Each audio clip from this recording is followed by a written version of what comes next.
우리가 일상을 살아가면서 누구나 하루에 한 번 이상 반드시 보는 물건이 있습니다.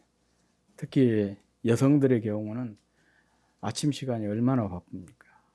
너무 바빠서 밥도 못 먹고 출근을 해야 되는, 그렇게 바쁘면서도 한참을 바라보고 있는 것이 있습니다.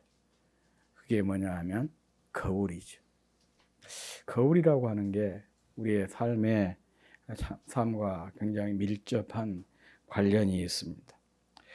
이 거울이라고 하는 물건이 생겨난 것은 오래됐습니다, 역사적으로. 그런데 이것이 모든 사람들이 갖게 된 것은 그리 오래되지를 않습니다. 근대 이전, 그러니까 지금으로부터 약 한 300~400년 전, 이 거울은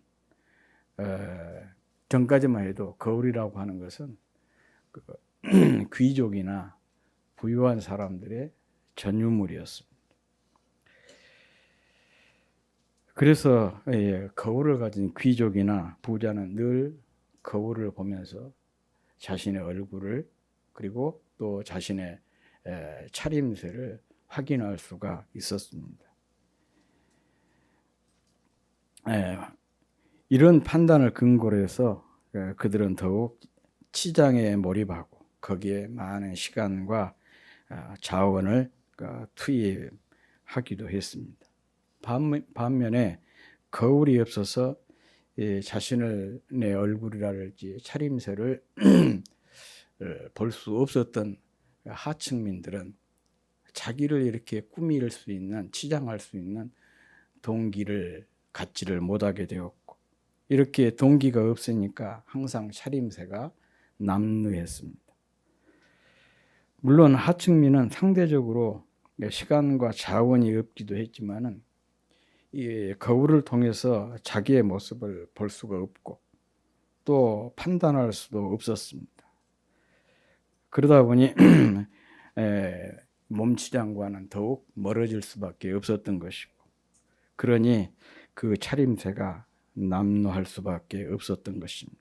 그리고 차림새만 남루한 것이 아닙니다. 자신을 보지 못하면 행동도 비루하게 되는 것입니다.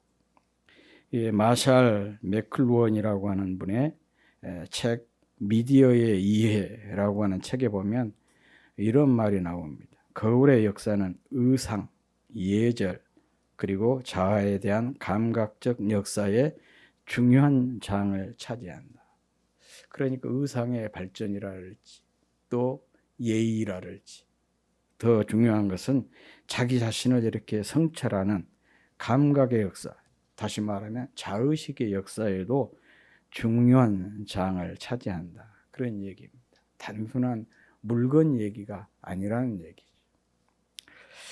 그러면서 그는 이런 재미있는 하나의 일화를 소개를 하고 있습니다. 한 빈민촌의 학교에 교장 선생님이 부임을 했습니다. 그리고 이 교장 선생님이 각 교실마다 전면 거울을 설치를 했어요. 그래서 이 아이들로 하여금 거울에 비치는 자신의 모습을 보도록 그렇게 했던 것입니다. 그런데 놀라운 일이 일어난 거예요. 아이들의 성적이 확 올라가게 된 것입니다. 거울을 보는 것과 성적과 무슨 연관성이 있을까, 그렇게 생각이 들지만은, 전에는 아이들이 자기 모습을 볼 수가 없었어요.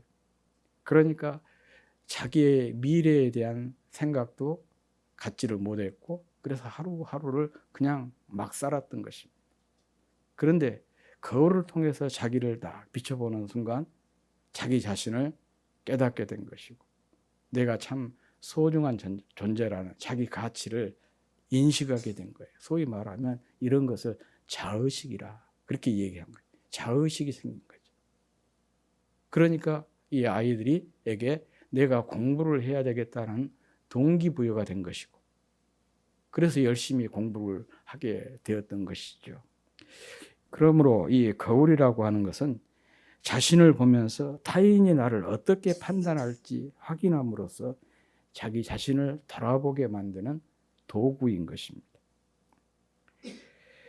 그렇다면 돈이 없어서 거울을 살 수 없었던 근대 이전의 하층민에게는 자기 개발에 대한 동기는 물론이거니와 또 이 자기를 이렇게 치장해 할 수 있는 동기도 가질 수가 없었을 것입니다. 이런 하층민을 보는 귀족의 시선은 한마디로 멸시였습니다. 그러므로 예절이 없고 또 예의가 없고 미래에 대한 계획도 없이 하루하루를 비루하게 살아가는 하층민의 삶의 태도는 타고났다기보다는 거울이 없었던 거예요. 거울이 없어서 그런 삶을 살게 된 것입니다. 이 말은 거울을 통해서 자기 자신을 보고 자기의 모습을 보고 이런 자기 모습을 통해서 자의식을 갖게 되는데 그럴 기회가 이 하층민들에게는 주어지지 않았다. 그런 얘기입니다. 그러니 거울이라고 하는 것, 특히 거울을 본다는 것이 얼마나 중요한 일인지, 또한 거울을 소유한다는 것이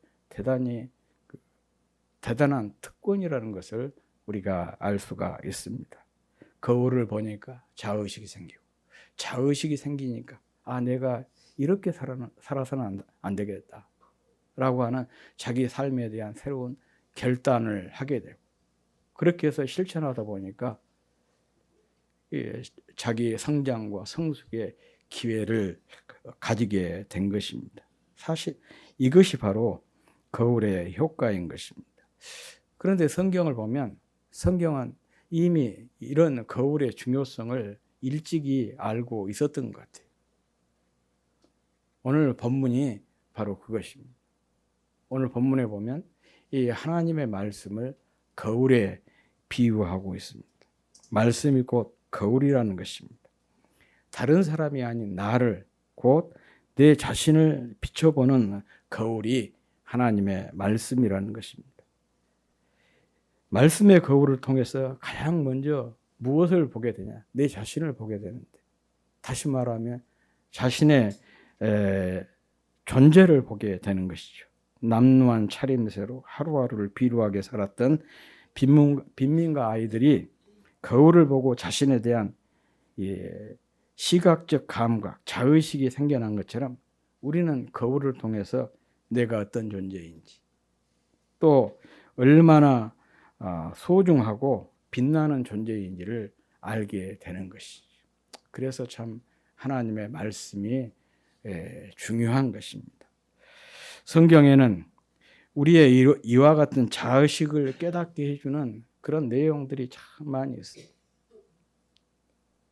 그래서 그냥 함부로 자기의 삶을 살던 사람들이 성경을 통해서 내가 이렇게 살아서는 안 되겠다라고 삶의 목표가 새로워지고 또 변화된 새로운 삶을 살아가게 되는 예가 우리가 성경 안팎에서 많이 찾아볼 수가 있지 않습니까? 성경을 보면 창조 이야기에서부터 이런 것을 우리가 발견할 수가 있어요. 창세기 1장은 하나님이 세상을 창조하신 그런 이야기인데, 이 하나님의 창조물 중에, 피조물 중에서 가장 막내로 태어난 존재가 우리 인간입니다. 그런데 여기에는, 이 순서에는 아주 중요한 의미가 있어요. 하나님의 깊은 배려가 여기에 있는 것이죠.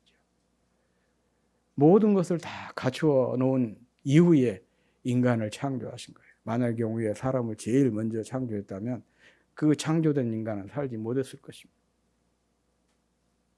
어둠 속에서 어떻게 살아냅니까? 또 태양이 없는데 추워서 어떻게 그 시간들을 견뎌낼 수가 있겠습니까? 먹을 것이 없는데 어떻게 삶을 유지해 나갈 수가 있겠습니까? 그런데 하나님께서 먼저 어둠 속에 빛이 있게 하시고, 태양과 1월 성신을 있게 하시고, 산에 바다에 각종 사물들을 인간이 누릴 수 있는 그런 것들을 다 채워 넣으신 다음에 마지막으로 우리 인간을 창조하신 거예요. 그뿐만 아닙니다. 다른 모든 피조물들은 하나님 말씀 한마디로 창조하셨어요. 그런데 인간은 하나님께서 특별하게 하나님의 그 수고를 보태서 더해서 창조해낸 것이죠. 흙으로 만들었다고 그래요. 그리고 특별히 창세기 1장에서는 이런 의미 있는 말씀을 하고 있어요. 하나님의 형상대로 인간을 창조했다. 물론 이 형상이라고 하는 말이 뭐 단어적인 것은 간단하지만 그 의미가 참 깊어요. 지금도 계속해서 뭐 신학계에서는 논의 중에 있습니다. 하나님의 형상이라는 것이 무슨 의미냐. 그러나 일반적으로 이렇게 모아지고 있는 의견이 있는데 그게 뭐냐? 하나님의 형상이라고 하는 것은 하나님과 교제할 수 있는 능력이다. 그렇게 많은 학자들이 표현을 하고 있습니다.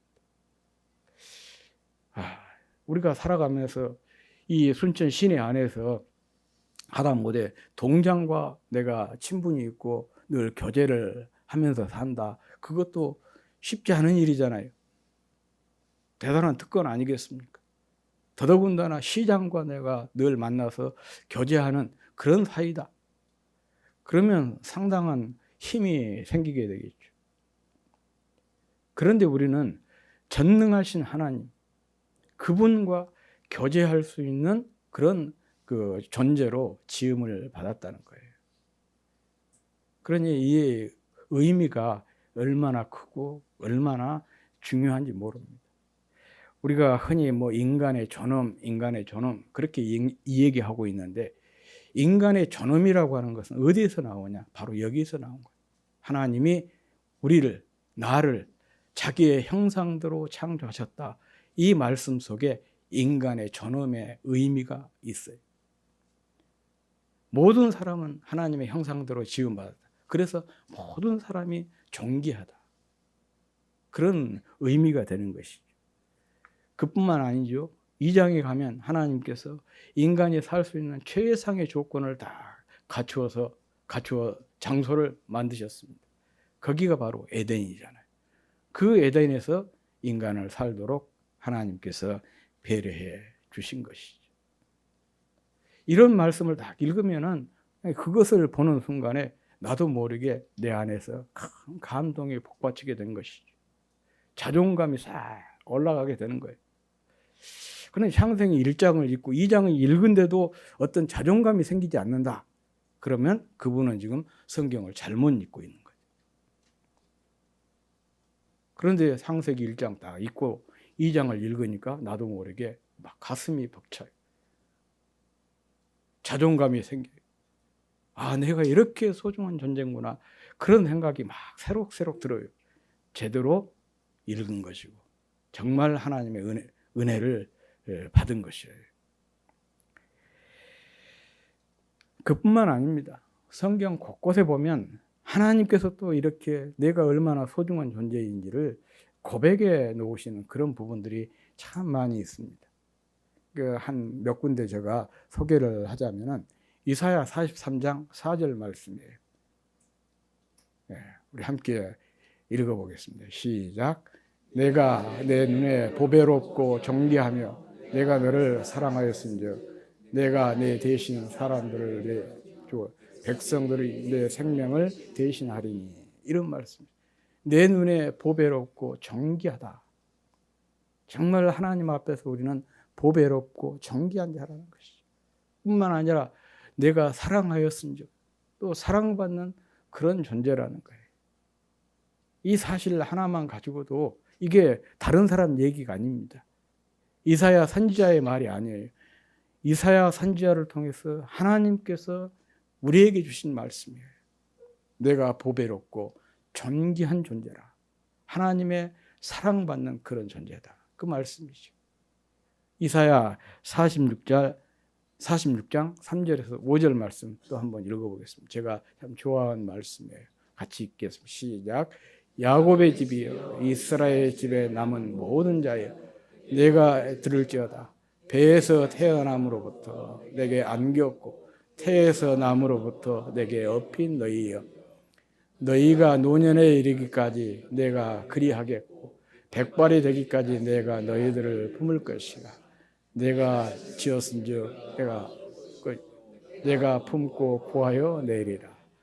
너희가 나를 누구에게 비기며 누구와 짝하며 누구와 비교하여 서로 같다 하겠나. 아멘.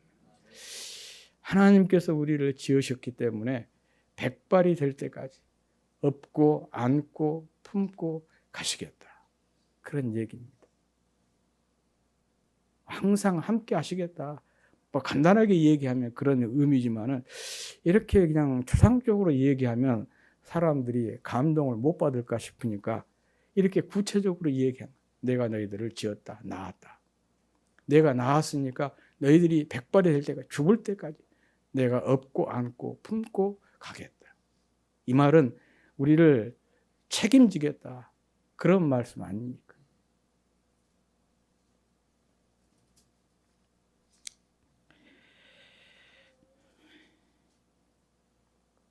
내가 이런 존재라는 것을요, 우리가 하나님의 말씀이라고 하는 거울 앞에 서기 전에는 이런 존재라는 것을 알 수가 없는 것이죠. 말씀의 거울 앞에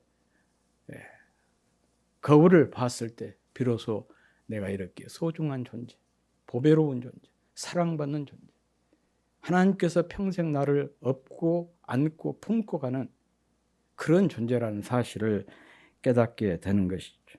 여기에서 소위 말하면 경건한 자존감이라고 하는 것이 생겨나게 되는 것입니다.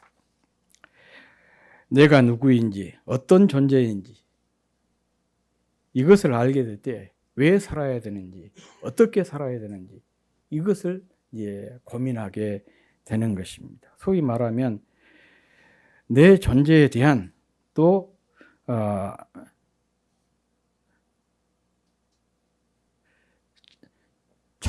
내 삶에 대한 자기 성찰을 하게 된다. 그런 얘기죠.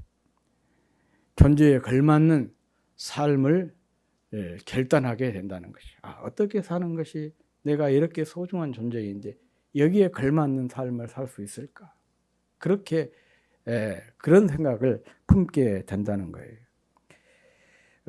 우리나라 실학자 박지원이라고 하는 사람이 있는데 정치인 박지원이 아니라 실학자 박지원이라고 하는 분이 있는데 양반전이라고 하는 책을 썼어요. 거기에 보면 이런 얘기가 나와요. 한 양반이 빚을 져가지고 관아에 갇히게 됐어요. 그런데 너무 가난해가지고 이 빚을 절대 갚을 수가 없었어요. 평생 이제 감옥에서 썩어야 되는데 그 마을에 상민이지만 돈을 많이 벌어서 부자가 있었습니다. 이 부자가 이 양반의 빚을 대신 갚아주고 그를 감옥에서 나오게 해줬어요. 그 공을 인정받아가지고 상민 이 부자가 양반으로 되었습니다. 이 상민이 양반으로 되니까 고을원님이 그를 데려다가 이제 네가 상민에서 양반이 되었으니까 양반이 되면 양반으로서 지켜야 될 규칙이 있다. 그러면서 그것을 일러준 그런 내용이 나오고 있습니다. 우리 한번 읽어보겠습니다. 저는 안 보이네. 한번 읽어보죠.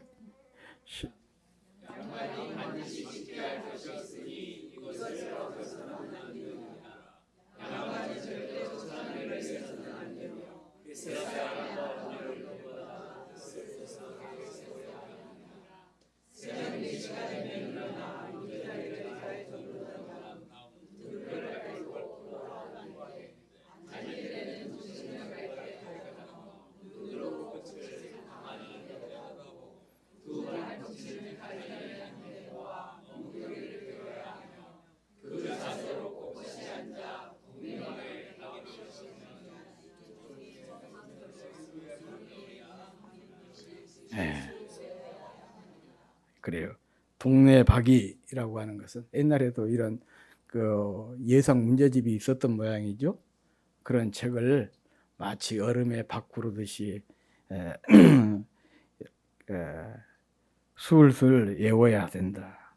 이게 소위 말하면 이제 양반이 반드시 지켜야 될 하나의 삶의 규칙이라는 것이죠.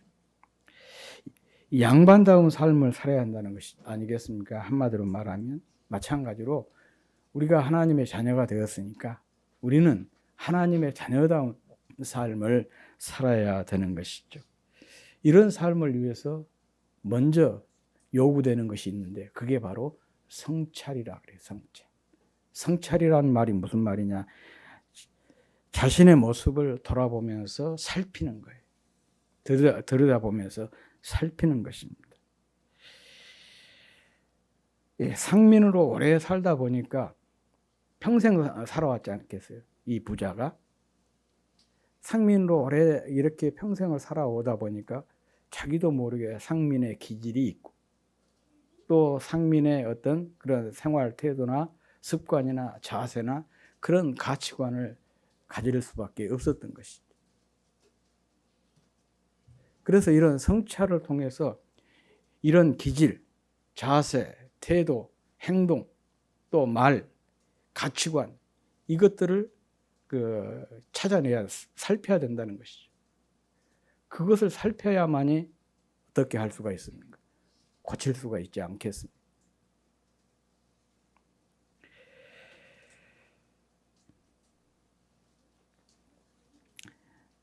오늘 본문은 바로 이 점을 우리에게 강조하고 있습니다. 우리는 이미 존귀한 하나님의 영광스러운 하나님의 자녀가 다 되었습니다.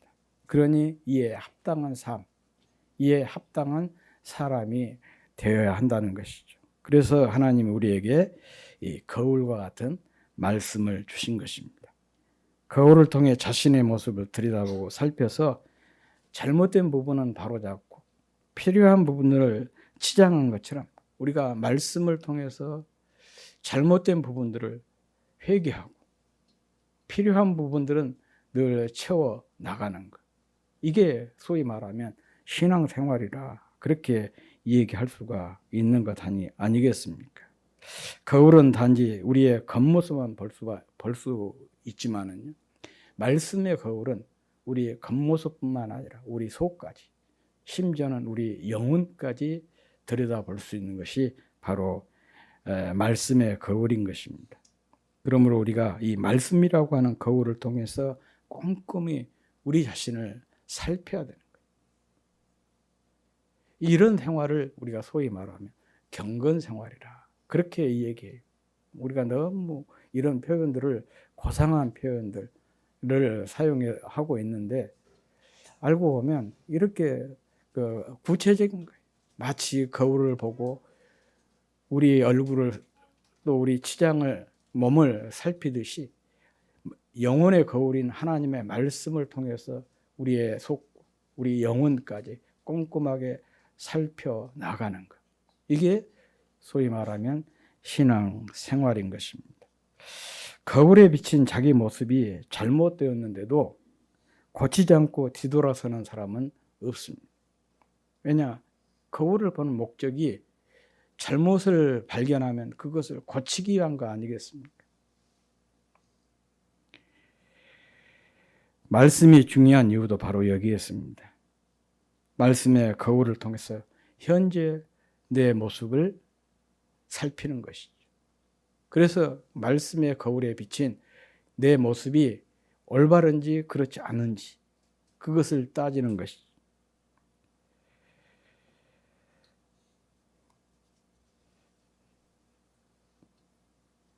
다시 말하면 말씀의 거울을 통해서 현재 자기 자신을 진단하는 거예요. 의학적인 용어로 표현하자면 진단을 하고 또 처리를 하는 것이죠. 조치를 하는 것이죠.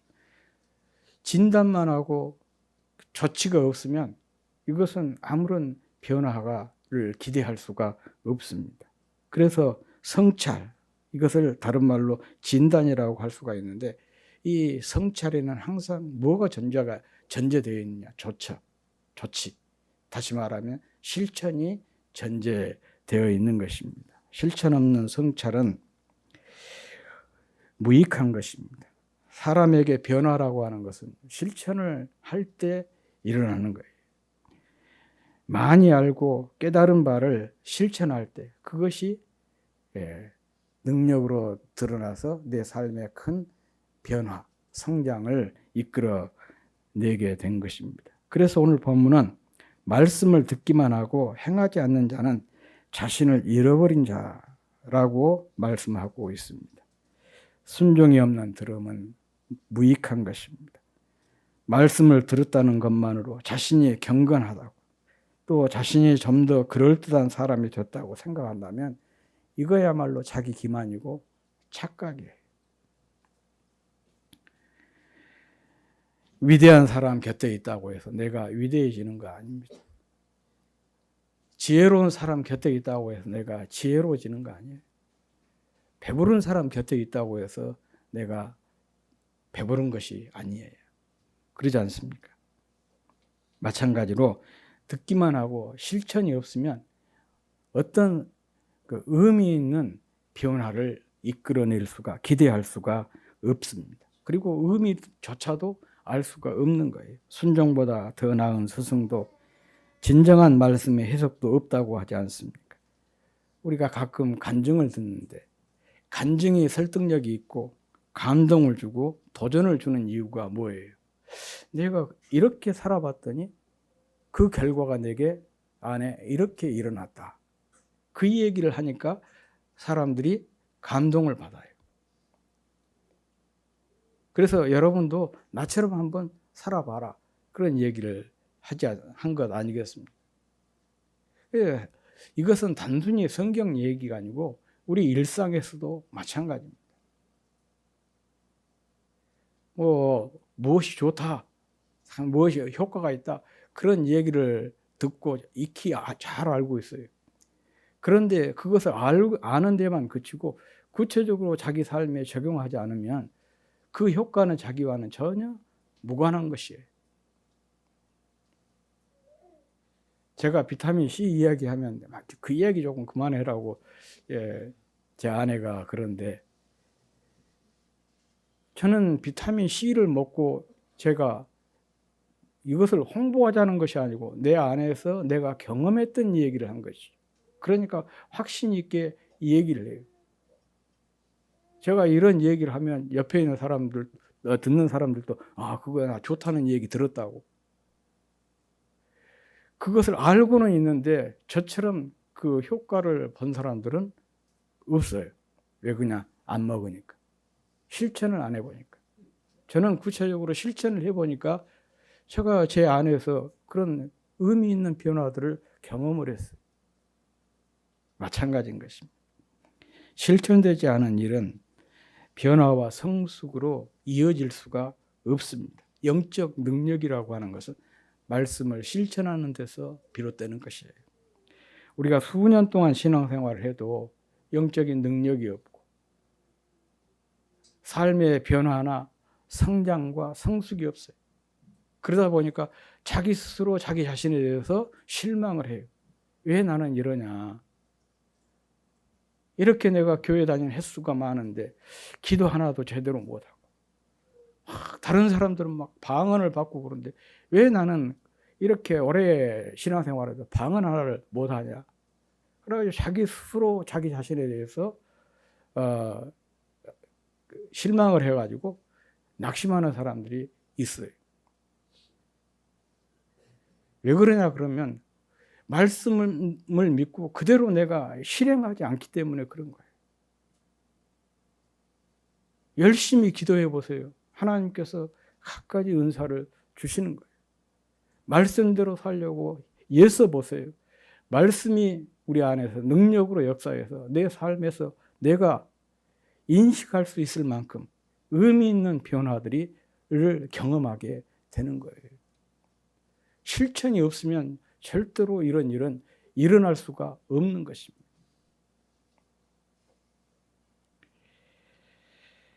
자, 사람은 누구나 모든 것을 볼 수 있지만 자기 자신만은 볼 수 없는 참 아이러니한 존재가 인간입니다. 그래서 인간의 욕구 중에 하나가 뭐냐? 자기 자신을 보고 싶어하는 욕구. 그 욕구의 결과 탄생한 것이 바로 거울이라고 하는 것입니다. 그리고 이 거울이 19세기 이후에는 보편화가 되어서 모든 사람들이 다 거울을 갖게 되었습니다. 그래서 마음만 먹으면 수시로 거울을 보죠. 오늘도 제가 한 5-6번 거울을 봤던 것 같아요. 옷 입으면서 보고, 머리 감으면서 보고, 또 뭐 머리 빗으면서 한 5-6번 이상 보고 왔어요. 뭐 저뿐만 아니에요. 옛날 같았으면 이게 큰 부의 상징이고 권력의 상징이었지만 이게 이제 지금 보편화가 돼서 모든 사람들이 다 거울을 가지고 있습니다. 성경도 마찬가지입니다. 성경도 한때는 누구나 가질 수 없는 그런 물건이었습니다. 특히 제도적으로 성경을 일반 사람들이 갖지 못하도록 한 때가 있었습니다. 그때가 언제냐? 중세시대 때예요.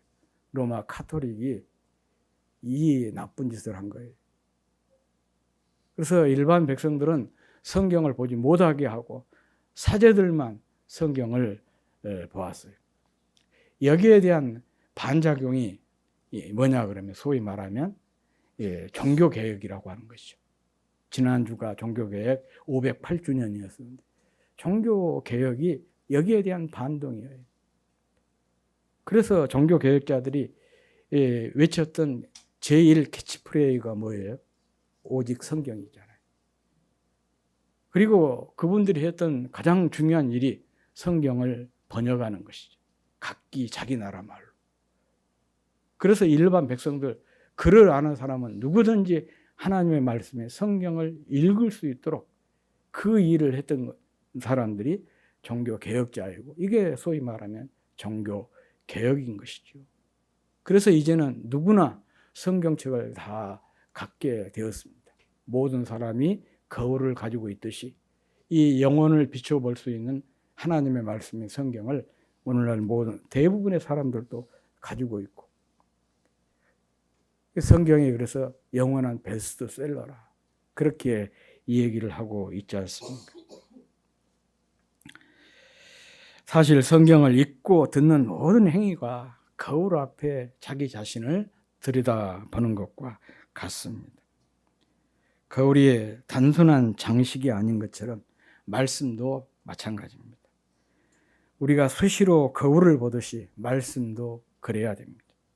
또한 거울을 보고 다듬고 가꾸는 것처럼 이 영혼의 거울인 영적 거울인 하나님의 말씀을 보고 꾸준히 우리의 삶을 또 우리 영혼을 가꾸어 나가야 하는 것이 신앙생활인 것입니다. 삶의 변화와 영적 성장과 성숙을 원한다면 정말 우리가 영적으로 능력 있는 삶을 원한다면 더욱 그래야 합니다.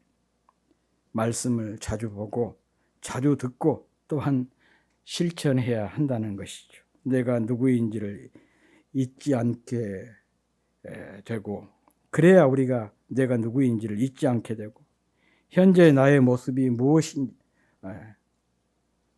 문제점이 무엇인지 보고 깨닫게 되고 참으로 필요한 것이 무엇인지를 알게 되는 것이죠. 그래서 덜어낼 것은 덜어내고 또 채워야 될 것은 채워서 온전한 하나님의 사람으로 세워져 가게 되는 것입니다. 우리 다 같이 오늘 본문 중에 25절 말씀 함께 읽고 같이 결단 찬양 드리고 기도하는 시간 갖도록 하겠습니다. 다 같이 읽겠습니다. 시작. 자유롭게 하는 온전한 율법을 들여다보고 있는 자는 듣고 잊어버리는 자가 아니요 실천하는 자니 이 사람은 그 행하는 일에 복을 받으리라. 말씀을 실천한 자가 그 행하는 일에 복을 받습니다.